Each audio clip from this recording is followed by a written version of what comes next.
My name is Tom Hayes, Director of Customer and Community Relations for New Jersey Natural Gas, and your host for Community Connections here at SCAN. We're happy to have you with us here today. I'm also happy to let you know that we have Steve Heisman, who is the Executive Director of HABcore, which is a wonderful organization here in the Monmouth County area. And Steve, thank you for being here with us today. Thank you so much for having me. Oh, pleasure. So tell me, how long have you been with HABcore? 16 years now. 16 years, okay. Doing a great job. Well, thank you. Thank you very much. And give us a little bit of an idea of what you actually do at HABcore, what HABcore is about. Well, we provide affordable, supportive housing for homeless families, veterans, individuals with special needs in Monmouth and Ocean County. Wow. Now, I'm sure that after Sandy, there's probably been an uptick in some of the need out there to some degree. Have you noticed a lot of that within your organization? Absolutely. We have a waiting list which just reached about 700 long. Wow. So there's 700 individuals or families that are on your waiting list to try to get housing. That's correct. Wow, that's incredible. Now, do you have your own facilities, or do you actually have facilities that you rent at other locations, or is it a combination? It's a combination. We do it in a couple different fashions. One is our boarding homes. We have one in Red Bank that serves 21 and one in Asbury Park that serves 30. Wow. And our boarding homes are unique when compared to traditional boarding homes in that we provide more structure and supervision. Okay. We have 24-hour-day awake staff, provide them with healthy meals and snacks, medication supervision, but we also try to teach them skills. We try to teach them job acquisition skills, resume preparation, help them fill out job applications, role-play job interviews. We help teach them the skills that it takes to get out on their own in their own place, because that's the ultimate goal, is for everybody to reach their individual level of independence. We have an all-volunteer committee. It's called our Residential Life Committee, and they focus on life enrichment skills. So some of it's educational, teaching them finances, computer skills, classes like creative writer or art classes. And some is recreational, going to a ball game or a play or the beach or something like that. That's an important part of life too, right? And have a little fun every now and then. Yes, absolutely. So do you have like is there a timeline that you have your folks in, say, the boarding houses? Do you have an expectation? Are they in for a year, 2, 3 years, or is it just all over the map depending on the individual? Well, for just about all of the beds, we consider it permanent housing. Okay. So they can stay as long as they like. We have a young lady who came with the building when we bought it 26 years ago. And then some, they only need it, as a stepping stone, maybe 6 months or so. Maybe sometimes they'll need a push to get back out in the big bad world. But everybody's individualized, and they can certainly stay as long as they need to. Right, okay. And the locations, again, they kind of vary? They're all over the county? The two larger homes are Red Bank and Asbury Park. We also have our independent living program, and this is done in a couple different ways also. We have the properties that we own. We have Red Bank, Keensburg, Beechwood down in Ocean County. Okay. And then there's also a HUD program, which is a rent subsidy program. Okay. And these are rented to homeless families and individuals who meet HUD's criteria of homelessness and being disabled. Right. And that is scattered all over Monmouth County, from Spring Lake Heights up to Keyport, Matawan. Wow, it's really pretty far-reaching. Yes. And I didn't realize you have a facility in Ocean County. Yes, yes, we have a few units in Beechwood. Okay. We have a two-family house, and we actually are just completing an expansion program where we're going to have 8 units, 3 for families and 5 studios for individuals, and a laundry facility. Oh, amazing. That's great. Really growing by leaps and bounds, huh? It's been fun. Yeah, I'll bet. So that comes to the next question of, like, how many folks do you actually assist throughout the year, roughly? How many clients? It's about 150. 150, okay, yes. That's wow. So, and again, these new facilities will obviously grow that number. Yes. Sounds like, right? Yes, definitely. Wow. We added just about another 50, added about 50 units in the last year and a half, and we have some expansion programs on the horizon that are going to increase it even more. Now, I know you do good work on a regular basis and all that, but how do you get, like, kind of the feedback, or how do you know whether or not you're doing a good job for your clients? What do you hear out there?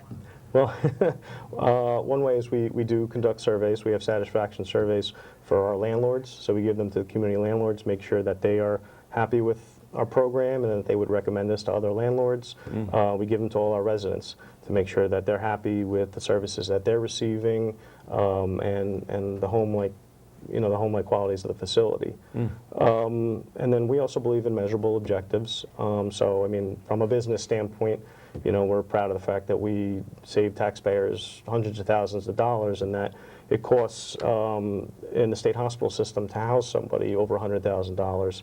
And for HABcore, it only costs approximately $12,000. Right, I'd seen that, and I thought that's pretty impressive. If what we're trying to do here is really educate our viewers as to what all these different programs and organizations do. In your case, that's pretty telling to say that, as taxpayers, if you're going to spend the money and you can get somebody really the assistance they need for $12,000 in your program as opposed to $100,000 through different services, it's really a benefit to all of us. And it sounds like the actual clients do very well as well going through your program. Yes, we also have measurable objectives when it comes to client stability. So like one of the things we're proud of is that in our independent living program, the average length of stay is just under 7 years, and the program is only 10 years old. As far as the boarding home goes, about 77% of our departing residents either move to an independent setting or family reunification. Okay, so like you say, family reunification, maybe a situation where the individual was estranged from their family for issues that they've been dealing with or whatever might have happened, and at the end of this, in their sense, they get to go back to that family for whatever reason, whatever issues might have been there to keep them apart from their family in the past. That is correct, because we also do limited behavior modification. When somebody comes to us with special needs, we don't expect that they're going to, flip on a switch and be perfect when they walk in the door. Right. So rather than just evict them or tell them they're not working out, we work with the individual and try to induce progress. And then, eventually the family will see that progress, and they'll see that they're able to come back home. Right, which is great. That's amazing. Now, if folks out there want to help, I assume you have like volunteers that help with your organization? Yes, that's correct. Okay, and then you also do, I'm assuming, events. I know you do some events throughout the year to raise funds and all that sort of thing, right? So. Yes. From a fundraising standpoint, I mean, that's very important to us, as I'm sure it is for all nonprofits. Right. Because, as I said, it costs about $12,000 to house a resident at HABcore. They can only afford to generally pay about $6,000 in rent, which means for every resident, we're trying to make up a gap of about $6,000. Wow. Multiply that by 150, and that's a lot. So we do have events over the course of the year. We have various appeals and make requests to foundations and churches, that sort of thing. Right. From a volunteer standpoint, we have committees that they can join. I mentioned the Residential Life Committee. We have other committees. We have our Finance Committee. We have a Property Management Committee that oversees the facilities. Right. They can come in and prepare a meal. We have families that come in and prepare a meal, and we have organizations like the Girl Scouts or a school class that will come in and do that. That's excellent. Individuals can do, there might be somebody out there who's a web designer, and they, if they want to come and help us, improve our website, that's something they can do. Or if they are like, I do that all day long every day, I don't really want to do that, I just like to paint, then they can do that too. Sure. That's great. So if folks wanted to donate or wanted to find out how they can volunteer, is there some contact information? Do you have a phone number and website that you can provide? Absolutely. Our phone number is 732-544-1975, and the website is www.habcore.org. Okay, and how about an address? It's P.O. Box 2361, Red Bank, New Jersey, 07701. Great. That's good. I mean, it's good for folks to know how to really get a hold of, your organization to really help out. And, the great thing about a program like this is, in addition to when it's shown on the cable stations, it's also shown on our YouTube site, and you can use it where you need to. And again, people get a better understanding of what it is that you do and the way you help folks. would hopefully get more folks to be interested in volunteering and certainly donating to such a good cause, because as you said, it seems like it's a tenth of the cost to have clients elsewhere other than going through the HABcore process, which is pretty impressive, I think. Thank you. Yeah, so that's pretty good. And just when you talked about volunteers, you said folks coming in for doing meals and things like that. Do you often reach out to like business groups or Rotaries or any of those types of groups to have them come in and help and do things as well? So Absolutely. it's We good. apply to the local Rotaries, church organizations, Yeah, very many. That's good. And I know you were recently on a panel for a Monmouth Ocean Development Council event, and that's obviously a big business organization in the area. So it was nice to see you involved there and get some additional exposure for the organization there too. I think that was a good move. It's it's important, and you have a lot of feedback to give to folks like us in the community. So I commend you on that as well. Thank you. Now, what do you see as like the future for HABcore? Well, we're always looking to expand to meet the need. I mean, there's a big homeless issue, and even though it's not always necessarily seen in traditional fashions, with people, at the train station or underneath the boardwalk, they're still out there, whether it's a tent in the woods or they're Right. hopping around from couch to couch. So we're always looking to expand to meet that need. Mm-hmm. So we have a project down in Ocean County that I had mentioned that we're looking to add another 8 units. Right. We have a collaboration with the Affordable Housing Alliance where we're looking to Another good acquire some group. units in their Pine Tree development. Okay. And we also have been awarded the use of a building of about 20 units or so at Fort Monmouth when that transition occurs. Excellent. So you'll be able to get in there eventually, is what you're saying? Yes. Oh wow, that's great. That's really important, because I would imagine, and I know over the years, it's always difficult to place housing in the community when it's considered homeless or some sort of shelter, whatever it might be, because most people feel afraid of that in their community. And you talked before a little bit about doing surveys, like with your landlords and all that. The landlords, I'm assuming, for you to have that ongoing relationship, you have to make sure your facilities are managed properly and that the folks are doing what they're supposed to be doing. So I'm assuming you get a good response from your surveys from your landlords? Oh, definitely. Yeah. It's very important to us to to maintain that relationship, not only with them or just to be seen as an asset to the community. Right. So we make sure that the properties are being maintained, that the residents are doing what they're supposed to do. There's a lot of expectations to being in our program. It's not just hand in the keys and see you later. Right, right.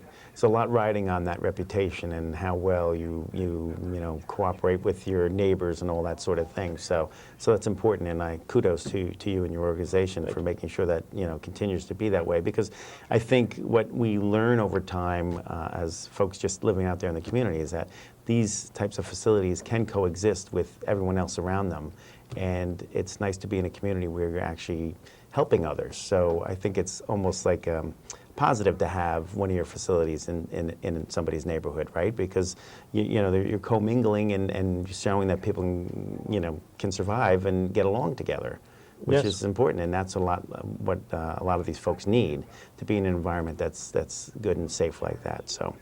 I want to really thank you for your time, for being here with us today, and again, you've opened up the doors and our eyes to what HABcore does. So really, Steve, I just want to thank you again for being here and for all you do in the community with HABcore. No, thanks so much for having me. Pleasure.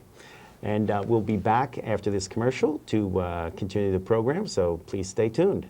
Thank you. Now's a great time to make your home more energy efficient, and the New Jersey Natural Gas Save Green project is here to help. Take advantage of rebates and incentives up to $15,000, designed to make your whole house more comfortable, improve performance, and save you money. Upgrade your older, inefficient heating equipment, central air conditioning system, and water heater with money-saving, high-efficiency equipment. But don't stop there. Your new equipment will have to work harder, wasting energy dollars if your home is not properly weatherized, by reducing air and duct leaks and installing proper insulation. Call the Save Green Project at 877-455-NJNG or visit SaveGreenProject.com, and we'll help you get on the road to maximum energy efficiency and savings, and explain how you may qualify for up to $15,000 in rebates and incentives. Call Save Green at 877 455-NJNG. Hello and welcome back to Community Connections. I'm Tom Hayes, Director of Customer and Community Relations for New Jersey Natural Gas, and we appreciate your being back for the second half of the program. I'm very happy to have Brian Fitzgerald, who's President and CEO of Easter Seals New Jersey, with us here today. And Brian, thank you for being with us. Thank you for inviting me. It's always great to learn about all the wonderful organizations out there and the different folks that head them and do all the good work that you do in their communities. So give me an idea, or give our listeners and viewers an idea of what the Easter Seals New Jersey is all about and what you do and all that. Easter Seals New Jersey was established in January 1948 as a result of a study by the American Academy of Pediatrics that determined that New Jersey was last in providing community services to children.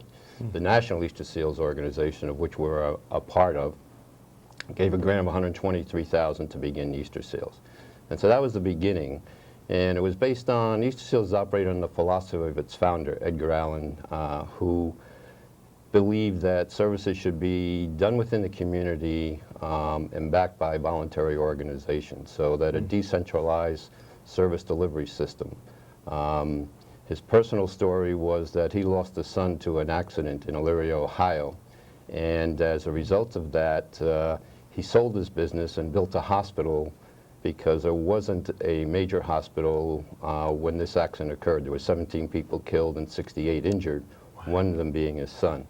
And that was a life moment for him. He decided that he was going to devote his life to philanthropy rather than building a business and just his family. And he came across a young child who had a disability. And he talked to the hospital, and the ward was empty. And he couldn't figure out why the ward was empty. So he hired a social worker who went out and surveyed the county in Ohio and discovered that there were 272 children with disabilities within that community. But the families didn't want them to be separated from, didn't want the children in the hospital separated from them. So he came up with the idea to bring services to each of the local communities, and he partnered with Rotary in Ohio, and that was the beginning of National Easter Seals. And we are one of the youngest ones. And by 1948, there were already 47 affiliates throughout the country. Wow, that's pretty impressive. It's amazing, and working through the Rotary groups and all that, another long-standing organization that does great stuff. So tell me, what's the current environment in our area, New Jersey, and in Monmouth and Ocean counties in particular, for folks with disabilities, children with disabilities? I think the environment for those folks right now is a certain degree of uncertainty. The state is going through a change in its funding model from a cost reimbursement to a fee-for-service. And the fee-for-service is going to pass to the individual family, working through probably a physical intermediary, and Medicaid is going to become the primary criteria.